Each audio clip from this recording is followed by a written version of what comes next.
postinho azul aqui. E todo sábado a gente faz essas visitas espontâneas.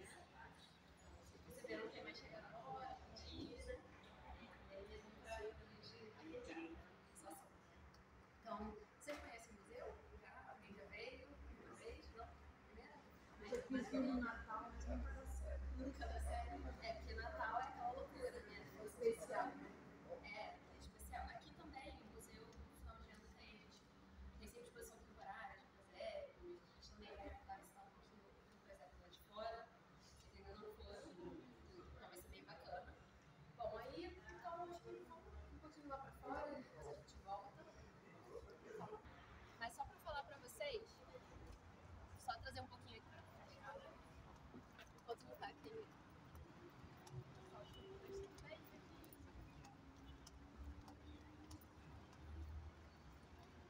Aqui, um pouco do sol. Mas aqui vocês perceberam, né? A gente tem uma igreja que chama-se a Igreja de Frei Galvão. Então, ela foi uma das primeiras coisas, né, a serem construídas aqui. Porque a ideia... Vocês sabem quem foi Frei Galvão? Frei Galvão? Frei Galvão tem muitas estátuas aqui que são esse homem. Tá segurando esse pergaminho. Então, tem muitas representações dele. Ele foi o nosso primeiro santo brasileiro, considerado, né? Ele foi um homem, um frei, que viveu lá no século XVIII. E aí ele foi responsável por um milagre. Ele salvou pessoas. Então ele curou um homem que estava sofrendo de pedra nos rins. E aí ele falou para esse homem tomar a pílula, uma pílula, que ele deu de papel. E aí falou, reza, e essa pessoa se curou. Então ele é considerado santo por esse milagre, foi canonizado. E até hoje em dia as pessoas têm esse costume de pegar pílulas aqui, né? Nessas portinhas. Minha mãe já pegou. Já pegou? Tem uma portinha ali. E aí a gente entra em outra história também. Ai, minha bolsa. Nossa, muito nome de minha bolsinha tem imagens, é legal. Mas aqui a gente tem pessoas que moram aqui no segundo andar com a gente. São as monjas concepcionistas. E aí vocês sabem que são monjas concepcionistas, são freiras, mas já são freiras acima, né? Como se vocês tivessem mais tempo na vida espiritual. Então essas mulheres vivem em clausura e moram aqui ainda no segundo andar com a gente. Monjas o quê que você fala? Concepcionistas. Concepcionistas. Vem de Nossa Senhora da Conceição.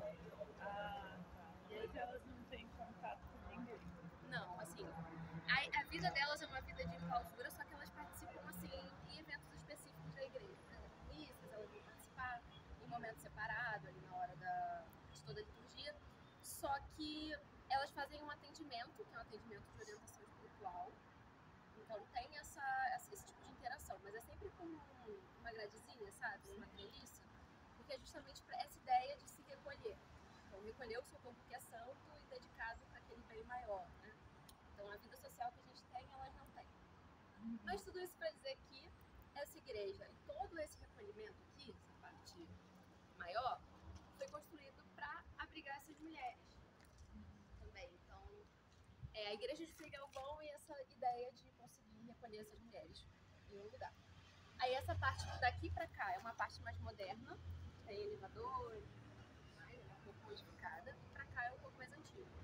E aí eu vou convidar vocês a entrarem na igreja, se vocês quiserem. É bem interessante pra cá também. E justamente assim.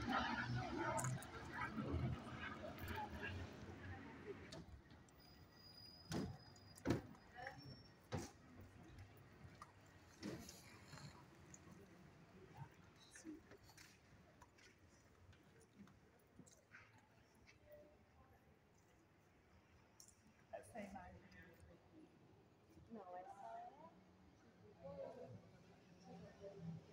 Mas isso. E São Francisco e Santo Antônio. São Francisco lá em cima. A gente fala um pouco das concepcionistas, né? Essa ordem de mulheres que ficam recolhidas aqui no segundo lugar. Tem a ver com Nossa Senhora da Conceição, como eu falei pra vocês. Lá em cima, lá no último degrau. São 7 degraus, né? E lá no último, a gente vai ter Nossa Senhora da Conceição, que é a representação de Maria, né? Nossa Senhora. No momento ali que ela já tá pra ter menino Jesus, né? Então ela tá plena, com a mãozinha aqui assim, bem feliz. E ela tá em cima de uma lua, né? Uma lua que é igual a lua do Sorriso do Gato da Alice. essa é uma representação de Nossa Senhora, que é uma passagem bíblica, Apocalipse 12. Ela tem 12 estrelas na cabeça. E aí embaixo é Santa Beatriz, que é a fundadora das concepcionistas, da ordem. Ah, Então, tá. por isso que a gente tem essa mulher de azul. E todas as monjas, elas também usam uma roupinha azul. Igual o nosso colete também é azul, né? Então pode ter uma correlação. Mas aí, se vocês quiserem, vocês podem ir até o altar, né? Esse Frei Galvão, ele está enterrado aqui, né? Isso. E aqui é interessante porque a gente tem uma parte do corpo do Frei Galvão, ele foi sepultado aqui, e outra parte está em Guaratinguetá, que também tem a igreja.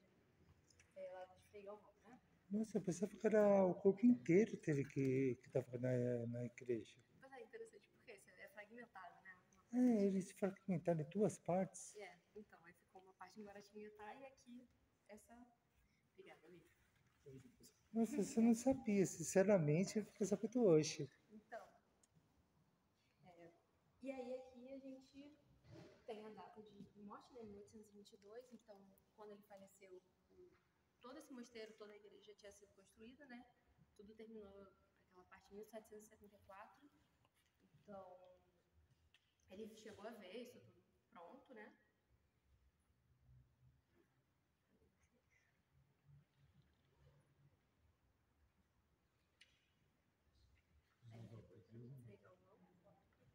Percebam, assim, que é interessante porque ainda existe um culto muito forte a esse santo, então sempre tem pedidos a ele, né? Tem tanto aqui na cestinha quanto nas mãos, as pessoas costumam colocar. Lá dentro do museu também tem uma sala muito legal, que eu vou até mostrar, tem uma imagem aqui dos pedidos das pessoas, que a gente chegou a abrir, chegou a catalogar mesmo. Então, tem aqui, tem lá. Eu não sabia da formação dele. Isso, e lá dentro também tem uma parte muito interessante que vai falar sobre o Frei Galvão, uma figura de um arquiteto mesmo, né? Então, Ele era franciscano, se não me engano. isso. E aqui, vocês têm essa imagem aqui, é bem interessante, porque é uma imagem da igreja. É um risco mesmo da ideia inicial do Frei Galvão. Então, tem essa figura do Frei Galvão como arquiteto muito importante, muito interessante. Lá dentro a gente tem o diploma dele de arquitetura, é muito interessante, assim, engraçado. Tem lá dentro da sala da Taipa, já vai ter ali falando sobre isso. E a parte que eu falei pra vocês sobre a participação das monjas nas missas, acontece aqui, nessa treliça. Tá agora com essa cortina, mas esse é aberto, né? Aí que as mulheres ficam, né? Daquele lado. Exato. Para acompanhar a missa. Exato. Aí as pessoas ficam aqui, né? E elas não têm esse contato.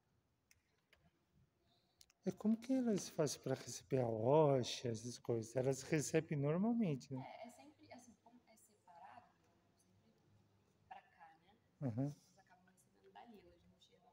Eu nunca vi muito pra cá, né? Uhum. Essa coisa.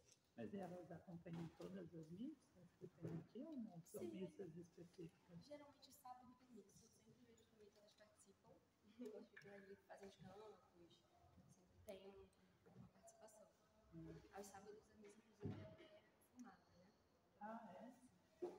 Agora não tá acontecendo, mas é transmitida pela Rede TV.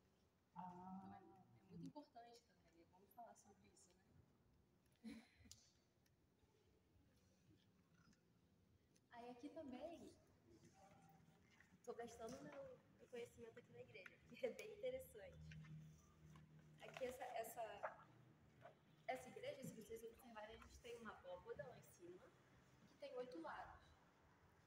Então essa abóboda dessa parte de cima, né? Dá para ver lá de fora.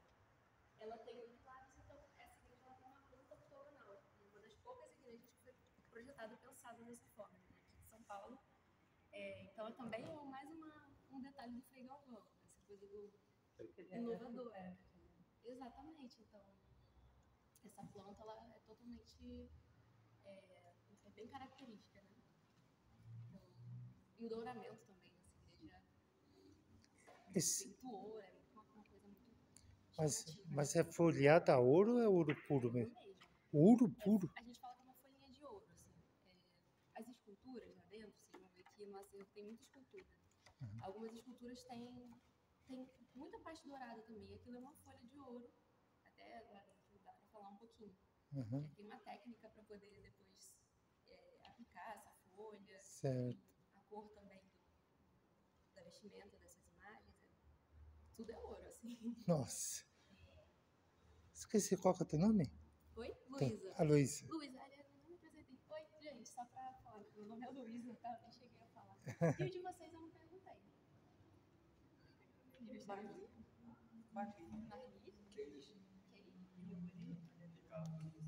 Edna, prazer. Márcio. Márcio.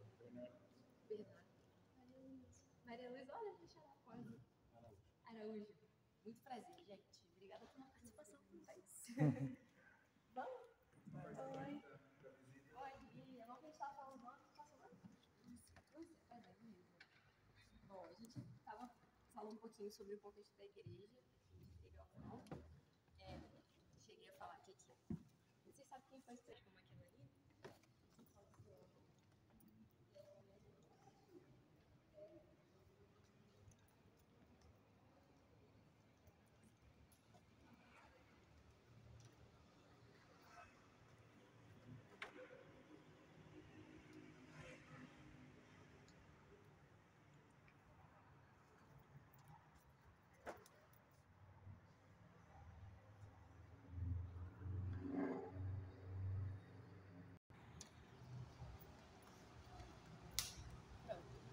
Fala. Uhum. 2 de fevereiro. A gente tem. Mas a gente tem um quadro no Instagram agora. O educativo tá produzindo vídeos, né? E o último foi o Fernando, um dos educadores que fez, falando justamente sobre a história do mosteiro. E aí, 2 de fevereiro seria esse aniversário. Que foi agora. Foi agora. E aí fez dança 51. Mas é muito bom. Ele fala sobre toda essa região aqui, de Guaré, quando ainda Campo de Guaré. Campos de Guaré. Então foi- Aqui, século XVIII, né? Então não era ainda Avenida Tiradentes. Mas aí quando isso aqui começou a ser construído. Então, foi construído dia 2 de fevereiro de qual ano esse mosteiro? 251. Faz essa referência. Quanto? Vamos ver matemática. 1774 foi quando terminou. Então, acho que é isso, né? 74. É isso. Bom, vamos lá. Em 2025 fez 251 anos. Sim, Só fazer a agora. conta. Isso. Aí faz um. Mas aqui, Campos da Luz. Mas de Guaré, a gente vai ver uma imagem lá. Isso aqui é o Campos da Luz, né? Quando já era 1862. Mas lá dentro do museu tem uma obra do Benedito Calixto. Que aí dá pra ver certinho os Campos de Guaré. Assim, Tá. no finalzinho. Aqui comigo eu tenho Campos da Luz. Mas aqui é legal pra mostrar. Eu falei pra vocês que a gente tá nessa região, nesse complexo. Só que aqui atrás, vocês estão vendo toda essa área verde. Toda essa área verde aqui, ela é ocupada, né, pelas monjas. Que aqui estão com a gente. Então, isso é uma chácara conventual. Então, é interessante a gente pensar que elas, sobretudo, estão marcando o mesmo território, né? Tem toda uma especulação imobiliária em São Paulo. E elas conseguem manter isso aqui verde, vivo, né? Um patrimônio, além do museu. Então, a presença delas aqui é muito importante. E aí eu falei que elas estão no 2º andar da instituição. Aqui dá pra ver certinho que tem o 2º andar, né? Então, elas estão tanto aqui quanto em cima. A gente tá na parte de baixo. Perfeito? Eu vou levar vocês um pouquinho no presépio pra gente conhecer. Só para estou aqui.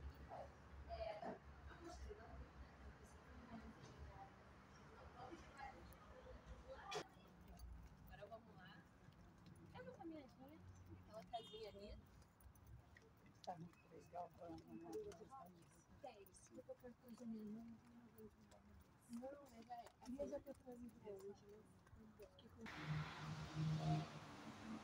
Ainda Tiradentes hoje estão metal. Mas aqui a gente vai entrar no presépio. Vocês sabem o que é presépio? Sim. É bom sempre perguntar, né? A cena do nascimento de Jesus, né? A gente comemora Natal, por isso natalidade.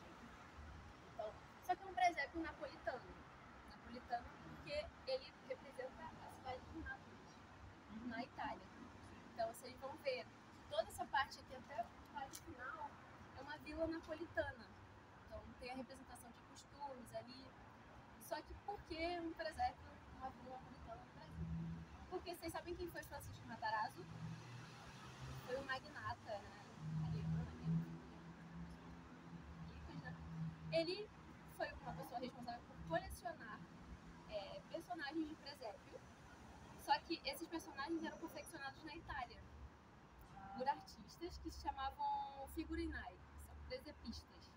Então eles faziam personagens para compor presépios. Isso foi uma economia muito quente assim ali no século XVIII. Então ele foi colecionando esses personagens até que a coleção dele ficou muito grande e ele não podia guardar em casa, né, gente? Aí, lá no século XX ele doa essa coleção para o governo de São Paulo. E aí aqui vocês vão ver montado, porque o Museu de Arte Sacra vai também, depois de um tempo, vai pegar para o seu próprio acervo, né? Então vocês vão ver que tá tudo montado aqui. Muito bonito também. Aí vocês podem subir.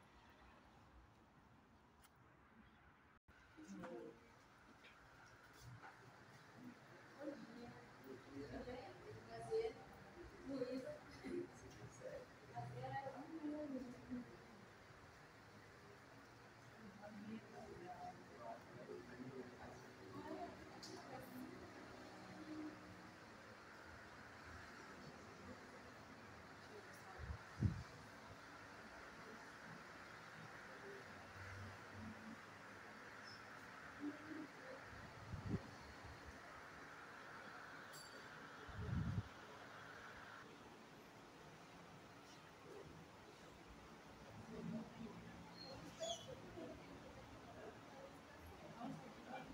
Não é? E é interessante porque quando eu cheguei aqui, tem 8 meses só, né? Quando eu cheguei, a primeira vez eu falei, nossa, que tal? Mas o mais interessante é quando você vai pela história dele, complexo. Como que eu espero que caia alguma palavra, mas mais ou menos, quando esses personagens vêm pra cá, começa a ser pensado como que eles poderiam ser expostos. E aí, essa casa aqui, originalmente, era a casa do capelão. Vocês sabem o que é capelão? As autoridades aqui da igreja também, responsáveis por algumas questões sociais. Mas essa casa aqui foi pensada para colecionar os objetos. E quem pensou o cenário foi o Silvio Galvão. O Silvio Galvão era um cenógrafo que pensou o Castelo Rá-Tim-Bum. Então, ele foi também responsável por pensar esse cenário. E aí tem uma equipe grande de conservadores, restauradores, artistas para também fazer a montagem dessas casas, das igrejas. Então não foi só o Silvio Galvão, né? Teve um pessoal envolvido no trabalho. E aí demorou mais ou menos um ano para isso ser finalizado. A gente vai lá na década de 90, demorou aí um ano para terminar tudo e a continuar os personagens. E aí lá em 99, todo esse cenário vai ser inaugurado para público e está até hoje com a gente. Então, por isso que a gente tem essas cenas aqui.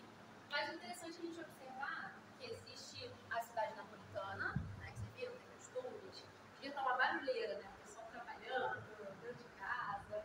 E existe uma quebra de narrativa, né? Tem essa muralha, e daqui para cá seria a cena do nascimento de Jesus.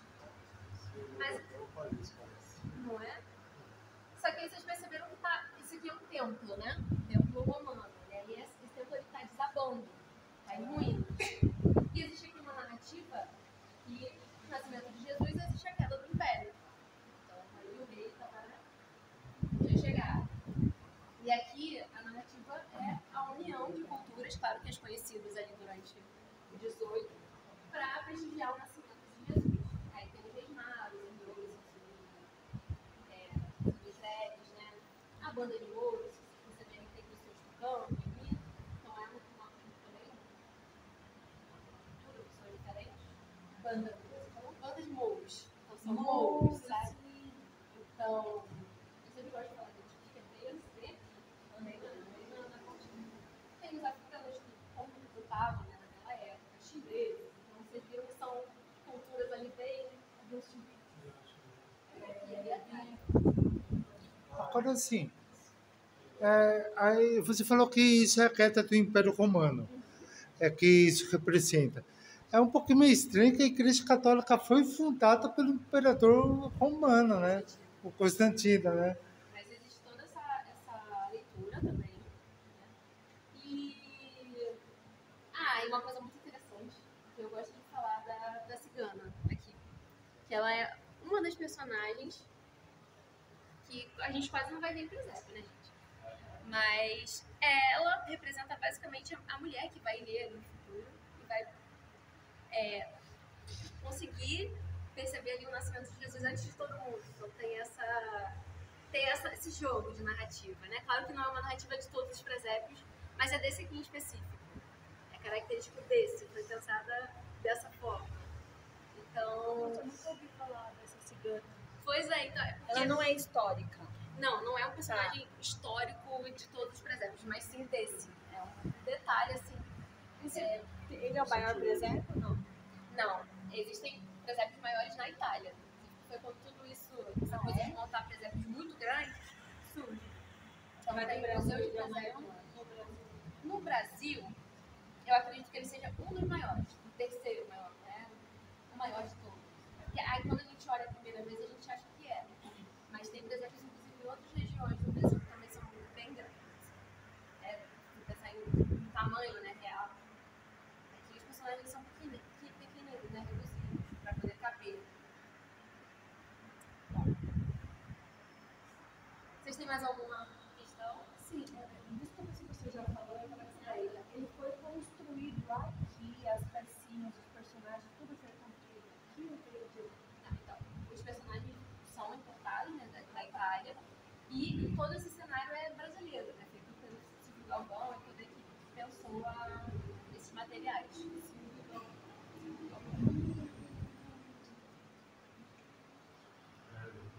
E a história do Matarazzo e tudo isso aqui, financiamento? Então, na verdade, o Matarazzo, na verdade, é uma forma de pensar da família, né? Então, eu vou começar a não colecionar esses personagens porque existiu esse impulsionamento dos artistas ali na Itália, esse mercado aquecido. É quase que vou comprar agora porque vai valer muito. É um mercado de arte mesmo, eles eram bem ligados. E aí o Matarazzo é o sobrinho, né? O mais novo de todos. Ele foi colecionando mais ainda, né? Ele é o mais novo, então foi com o tempo. E aí foi crescendo muito. Na verdade, foi um pensamento bem ali de mercado de arte. Às vezes esse canto tá bem escondida mesmo, viu? É, Olha, por isso que eu gosto de falar dela também, porque ela tá muito no cantinho. porque eu nunca tinha reparado nesse caminhão, eu já vi outras vezes, né? Tá vendo? É sempre bom vir com uma pessoa diferente que a gente acaba, É. ou com o educador, ou com o amigo, sempre acaba falando. Espera Oi? para tirar foto aqui. Ah, eu tô fazendo filmagem aqui. Bem diferente. Uhum. Mais um. Bom, vocês estão satisfeitos? Então vamos. Vocês querem beber água? Muito obrigada, porque eu acho ela maravilhosa. Essa santa, essa Nossa Senhora, é Nossa Senhora Aparecida. Ela foi feita pelo Leandro Júnior, é um artista contemporâneo. E aí foi numa ocasião aqui no museu. Ele vai fazer, foi em 2022, se vocês forem reparar, tem a assinatura dele. E é muito linda. Ele tem um trabalho muito grande. Qual ano que ele fez? 2022. 2000? Ah, novinho. E é muito fofa, não, é linda. E é muito fofo porque as pessoas trazem flores pra colocar aqui. Não, isso aí é comum de acontecer, porque é meio a gravidade mesmo, né? Nem alguém que pode ter sido, mas a gravidade também tem essa função aí. E essa Nossa Senhora, ela é em mármore. Ela não é, parece madeira, né? Mas ela foi feita em barro. Dá pra ver aqui, ó. Certinho. E ela é muito linda. E aqui de vez em quando eu coloco um papelzinho também para fazer pedidos. Eu acho muito interessante isso. De vez em quando volta e meia tem aqui dentro, ó. Se vocês quiserem olhar de perto, pode olhar. Tem um papelzinho bem dentro assim na mão dela.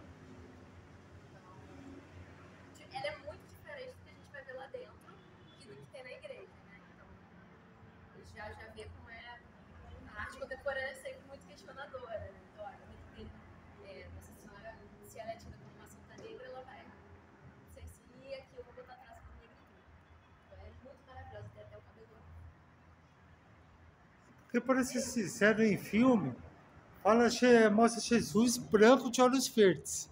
Na época que ele vivia era impossível, né? Ser branco de olhos claros, né? Existe essa discussão, né? E muito válida, né? Não, Demais, porque. E é legal, porque aí eu trago referências. Lá em 1950, isso já era uma discussão, né? Uhum. Então, existia o concurso do Cristo Negro. Vocês já ouviram falar ali da Tarsila do Amaral? Todo mundo chegou a falar, mas artistas ali do modernismo que vieram depois, eu trabalho muito com a Djanira, Uhum. uma artista também moderna, e ela participou desse concurso, e o Cristo Negro que ela representa é um Cristo pelourinho, não é um homem, se não sentado só que no pelourinho na posição de Jesus. Então é uma obra muito questionadora e muito bonita também, se vocês depois quiserem acessar, uma Cristo Negro. E lá em 50 já, né? Djanira. E o que você falou da Tarsila? A Tarsila era só pra puxar o modernismo, sabe? Eu sempre acabo falando dela, tipo, sabe o modernismo? Tarsila do Amaral, só que ela é de 22. 1950 é um período mais à frente, né? Que é quando começou já esses questionamentos de identidade, se a gente realmente precisava de uma identidade nacional, e da forma como era pensada, né? Uhum. E a Tarsila fez muita parte nisso, né? Então, o babapuru, que a gente conhece, que é aquele animal assim, uma pessoa, mas é também um pouco animal, assim, com os pés grandes, as mãos.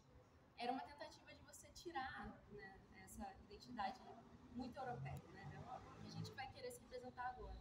Então aí, 50 já começou a questionar de novo. Agora, se vocês quiserem ir pro museu. Bora. Todo mundo. Bom, aqui, como eu falei pra vocês, esse prédio, né, foi finalizado lá em 1774. Então, tudo foi finalizado no século XVIII, mas o museu vai ser inaugurado em 1970. Só em 1970. Então, existe toda uma transformação, né, de espaço religioso para um espaço de cultura, de história. E no acervo do museu, a gente começa a ver, né, esses arcais, que são os móveis maiores, né? Todo esse acervo, a maior parte dele ele veio de igrejas que foram demolidas em São Paulo durante o século XX. E a gente fala de outra figura, a gente fala do Frei Galvão, né, que foi esse frei, que foi canonizado, mas existe a figura de Dom Duarte Leopoldo e Silva.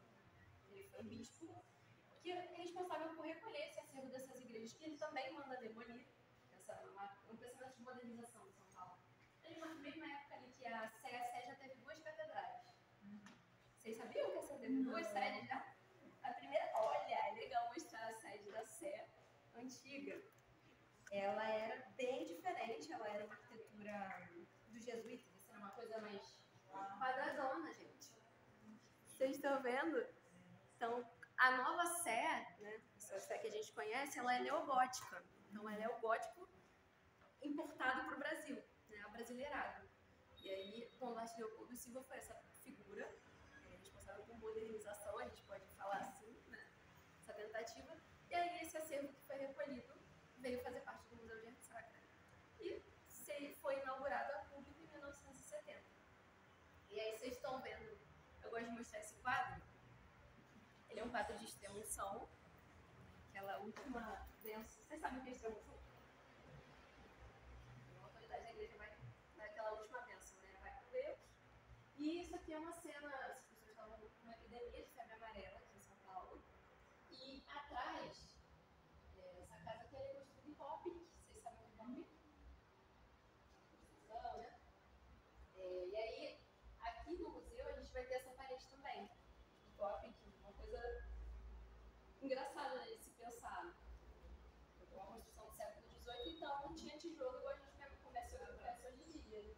Mas é engraçado pensar um lugar desse tamanho feito de barro, feito de matéria orgânica, né? Então, se vocês forem perceber, a gente tem a parede muito grossa, muito grande. Porque a gente vai ver lá dentro que esse bloco de barro, que era feito, né, finalizado, ele era lacre. Por um motivo que eu também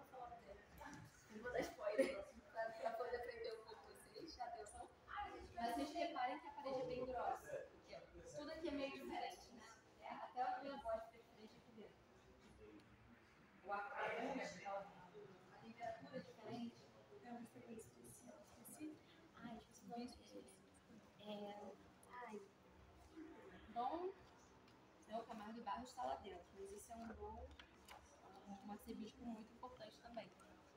Era justamente do século XX. Eu vou lembrar também, mas vou só pedir para vocês, na hora de passar aqui, tirar o celular. Acontece. Acontece, é o importante que está protegido, né? Vocês viram que tá com vidrinho, né? Não, eu fico desesperada às vezes. Eu ando meio assim, não sei. Eu falo com a mão, né?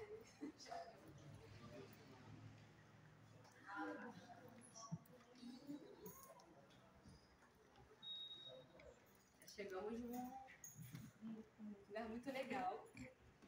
Aqui eu já fico mais em casa, né? Arte, história da arte, adoro. Estudei.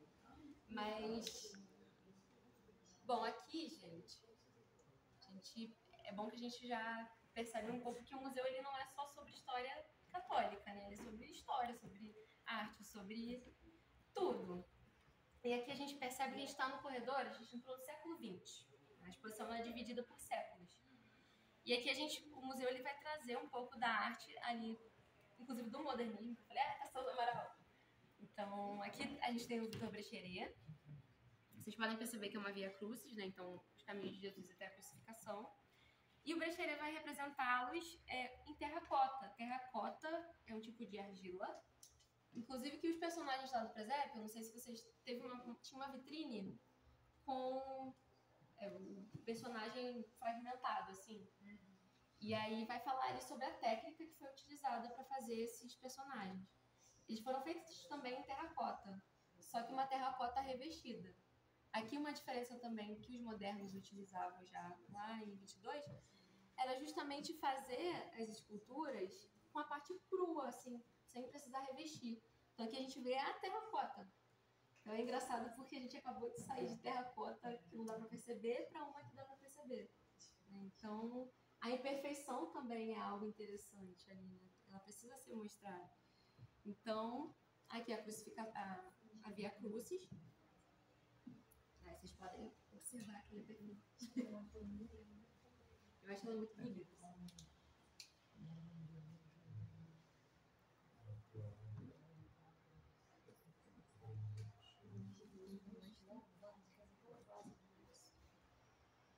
Faz até as veias, né? Ele não representava muito. É que o lá de dentro, quando chegar no Cristo crucificado, que ele assim, é muito impressionante. Teve todas as veias, assim.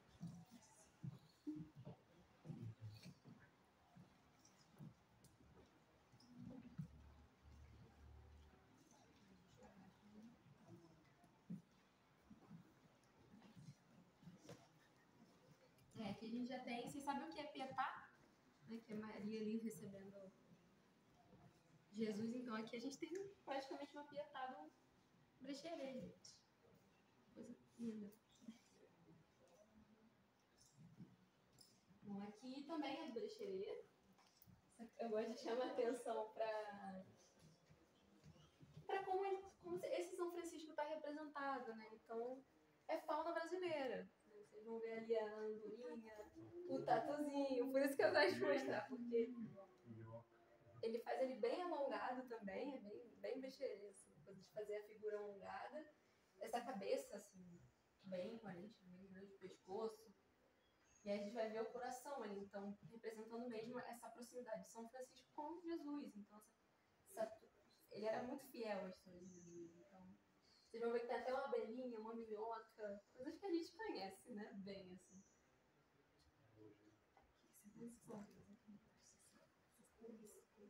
Parece Joaninha. Essas três parecem Joaninha. E uma coisa que eu reparei é porque os franciscanos têm 3 votos, né? Pobreza, castidade e obediência, né? E geralmente isso é representado em nós, né? Aqui na roupa. Só que aqui é engraçado porque tem essas abelhinhas. Não tem aqui, mas tem as abelhinhas subindo. Então, até isso, às vezes eu fico olhando assim, tem algumas coisas também. Você tem que explorar, né? Mas ele com certeza tinha Não só Branchelet, vários artistas modernos eles representavam essa parte católica, né? Então essa iconografia. Maria, eu gosto muito. Eu gosto. Inclusive ele é muito grandão, assim, é uma das maiores daqui do acervo. Tá de fora.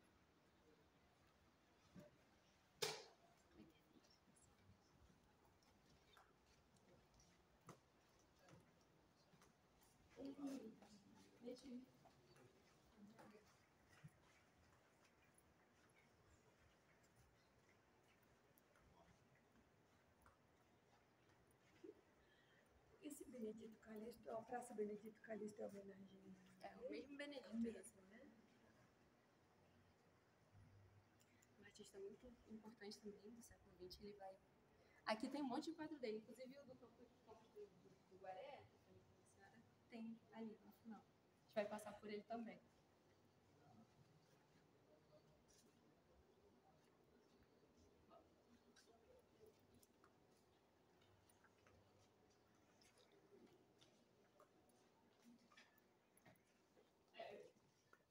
Bom, bom de vir com uma educadora que a gente libera a passagem. Olha aí. Aqui, pode falar. Se tem temporal, acho que a gente sai correndo, será que não? Ou sai. É o seguinte, aqui na sala vocês podem entrar, só não pode passar ali daquela porta, que é uma escada. Pode passar, pode passar. Aqui, gente, tem que chamar muita atenção, né? Esse oratório, ele é... Acho que é uma das peças mais intrigantes, assim. Eu sempre olho e fico meio em dúvida, assim. Tem muitas camadas, né, Vocês estão vendo que tem prospecções aqui, que são essas camadas diferentes de tinta. Porque esse oratório, ele, na verdade, ficava numa fazenda, na Ilha da Feiticeira. Vocês sabem Ilha Bela? Sim. Mas na Capela de São Miguel. Então, esse oratório ficava numa fazenda aberto, na verdade, fechado, e era aberto para que o padre pudesse rezar uma missa. Então, ele era aberto só para ser feita ali a missa. E aqui, essa parte de baixo, é uma mesa de altar, levantada, e os objetos da liturgia são colocados em cima. Então, a gente descobriu que para ter um oratório desse em casa, precisava rezar uma missa no ano, pelo menos. Então, ele tem muitas referências, assim, iconográficas mesmo, de anjos, né? Aqui São Miguel. Tem um colega que gosta muito de falar de girassol. Dentro do acervo, muitas obras têm a representação do girassol. O girassol tem a simbologia, né, de que ele sempre procura o sol. E o sol, para o catolicismo, é Deus, né? Jesus também. Então, tem toda uma representação aqui. Então, ele ficava nessa capela, aqui no meio, com esse machado, a gente tem São Matias. E como que a gente identifica, né, dentro do catolicismo, quem é quem?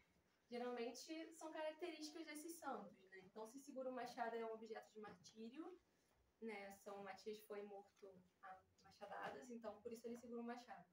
Então, muitas iconografias aqui do acervo têm essa história. Mas a Nossa Senhora da Conceição, eu disse para vocês que é Maria ali quando está pronta para ter um menino Jesus, então ela tem a mão aqui no peito e está bem, está com uma expressão de felicidade. As Marias, né, Nossas Senhoras que a gente tem aqui no acervo, elas não estão muito felizes, né? Nossa Senhora das Dores, vocês vão perceber em algum momento. Mas aqui essa sala, falei um pouco do oratório, eu gosto de falar da sala porque a gente fala um pouco de técnica de construção. Então eu falei da parede de pau a pique para vocês, que a gente tem. E a gente tem a taipa de pilão, que é o que faz a parede ser grande. E aí, falei que ela fica grande porque o tijolo, né, de barro, basicamente, esse tijolo improvisado, ele é feito dentro de uma estrutura de madeira que chama taipau. É uma estrutura assim quadrada, em que o barro vai sendo colocado e apiloado, que é amassado, né, comprimido. Isso é feito no local de construção, né? E aí, isso vai subindo, né? Isso é um tijolo, por isso que é tão grande. Isso aqui já é outro. E para tudo isso secar juntinho, tem que ser colocado uma estrutura de madeira. E aí você coloca essa parte de madeira aqui e aqui para segurar tudo junto, até secar. E aí quando seca, é retirada, e por isso fica o buraco. Então, vocês vão perceber que tem esses buracos na parede. Taipa de pilão. Taipa de pilão. E aí vocês estão vendo que tem papelzinho também? Uhum. São mais pedidos pro Frei Galvão. Falei pra vocês que as pessoas cultuam o Frei Galvão em todos os lugares daqui do complexo, né? Aí aqui tem algumas mensagens, se vocês quiserem ver também eu faço. Mas tem até uma foto, gente, de uma pessoa mesmo, a pessoa se representou ali com um pedido. A gente não vai abrir esses aqui, né? Mas a gente pode ver. Vocês querem olhar? Alguém? Quer dar uma olhadinha? É que é muito bom. No dia de Frei Galvão eu dei uma visita e acabei imprimindo tudo junto. E aqui, vocês falaram do Frei Galvão e qual a figura, a gente falou, né? Com a figura de um arquiteto, a gente tem o diploma dele de arquitetura. Então, falando que ele era essa figura importante. Só se eu entendi, se você quisesse ter um relatório desse, tinha que rezar uma missa por hora. Tinha. Porque... É a condição para ter um missa. Exato. Então, essa pessoa, eu não sei quem era o dono, né? Sim. É difícil de saber, ter essa informação. Mas ele tinha nessa fazenda, provavelmente, trabalhadores, né? Pessoas escravizadas, provavelmente. E essa missa era rezada ali. A gente pode pensar um pouco também nessa questão de obediência, né, daquele trabalhador. Então, sempre acabava tendo uma missa no ano. Ele ficava fechado. Se vocês quiserem, dá pra ver também, aqui atrás, como é a parte de fora. É legal de acessar esses lugares por isso, ó. Dá pra ver como é que era. Ele é uma surpresinha, esse relatório. Isso. Isso aqui é uma estrutura só, né? Não sei como tá a sombra. Eu ficava perguntando isso, mas provavelmente fechado, né? Desmontado em algum ponto aqui, eu não sei onde desmonta, mas provavelmente desmontado, porque não tem condições, né? Nossa, é como ver de lá pra cá. Eu fico me perguntando isso, o transporte deve ter sido babado. Deve ter sido bem difícil. Mas ele é muito grande. Era assim, originalmente. Isso. Que engenheiro. Sim, ele passou por vários momentos, né? Então era o gosto da época. Então, essas prospecções que a gente fala, tem essas camadas de tinta, né? E provavelmente deve ter tinta embaixo dessa tinta, né? Aqui, né? Isso. Você tem uma, você tem outra. E qual que é o local onde que isso foi montado lá em Ilhabela? É isso, na Ilha Bela é Fazenda Feiticeira. Ah, Fazenda da Feiticeira, Isso. em Ilhabela. Século XVII. Isso. Aqui a gente tem muitas obras do 17. A gente vai entrar no corredor, que é... Eu acho uma das coisas mais legais aqui do museu, é ter obras do 17, 16.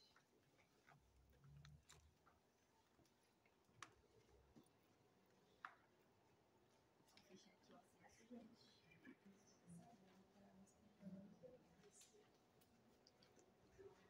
Deixar vocês à vontade para olhar essa parte.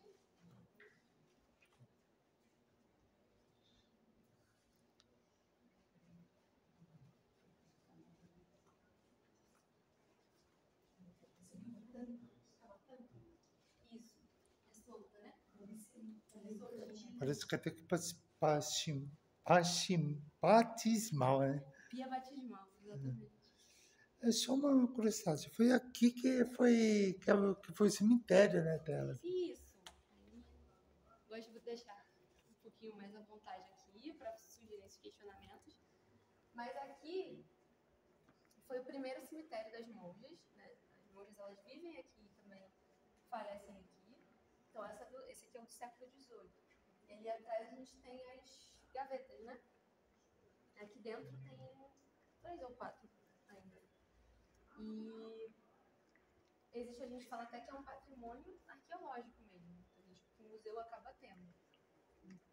Então, aqui foi o primeiro cemitério e depois, lá perto do século XX, a gente vai ter o cemitério novo.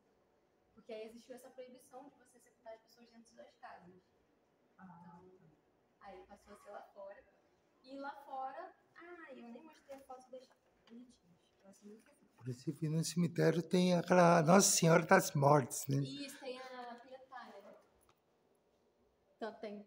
É engraçado que a gente viu a do Brecheria, né? Basicamente, e aqui tem essa Pietazinha em cima da unha. Mas. Ah, aqui achei a foto das moças, as nossas monjas. Eu falei que elas ficam de azul, por conta da Santa Beatriz, né? Então, essa aqui provavelmente já foi sepultada lá fora.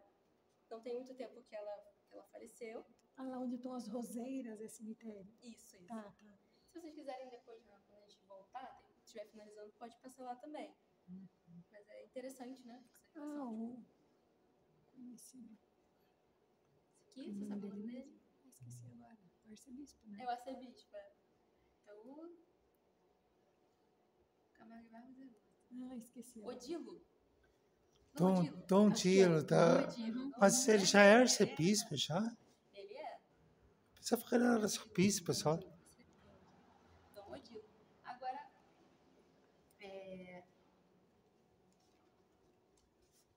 falei de São Francisco, né? Lá na frente, ele tem essa relação muito fiel à história de Jesus.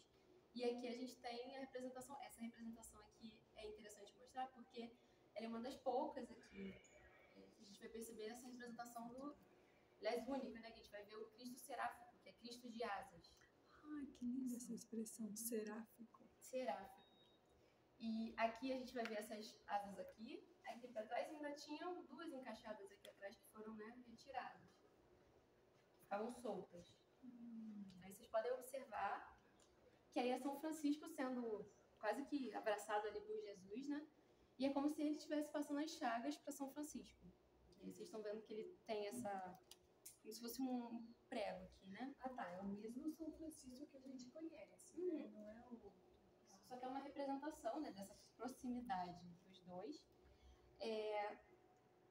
Que tem até a iconografia mesmo, essa coisa dos três nós. Aqui tem dois, porque pra cima provavelmente não teve mais espaço, mas vocês percebam que existe até uma expressão mesmo de dor aqui. Tá chorando, recebendo as chagas, então...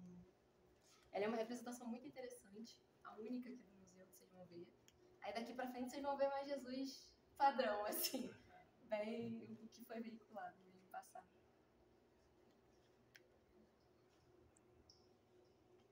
Agora, eu falei pra vocês que aqui a gente está dividido por séculos, né? Aqui 16, 17, nos próximos 18, 19, 20 pra lá, né? Aqui a gente tem encontro de Nossa Senhora. Tem também algumas santas, né? Isso aqui é Quitéria. Pra cá Nossa Senhora, pra cá algumas santas. Representações de mulheres mesmo.